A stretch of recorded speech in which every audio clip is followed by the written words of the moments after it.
Hello friends, welcome to my channel again. আজি মই আপোনালোকৰ ওচৰলৈ লৈ আহিছো an approach to English grammar. এইখন ক্লাস 9-10 ৰ কিতাপ আহিছে নতুনকৈ। এইখন প্ৰভাইড কৰিছে আমাৰ আসাম গভৰ্ণমেণ্টে।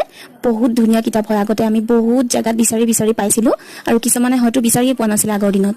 সবেই পুৰণা কিতাপো পঢ়িছিলে। এজনৰ কিতাপ আৰু এজন মোৰ কিতাপ মোৰ ভাইটিয়ে পঢ়িছে, মোৰ ভন্টিয়ে পঢ়িছে, এনেকে 3-4 ঘৰে মিলি আমি এখন কিতাপ পঢ়িছিলো আৰু এতিয়া ধুনীয়াকৈ দিছে আমাৰ গভৰ্ণমেণ্টে। সো ধুনীয়াকৈ মই এইখন লৈ আহিছো আপোনালোকৰ ওচৰত ডিসকাস কৰিম। এই কন্টেন্টস খিনি গুটেখিনি ডিসকাস কৰিম। আপোনালোকে ধুনীয়াকৈ লেসন বিলাক পঢ়িব। ইয়াত অসমীয়া ইংলিশ ধুনীয়াকৈ দিয়া আছে। মই আপোনালোকক এক্সাৰসাইজ বিলাক কৰি দেখুৱাম।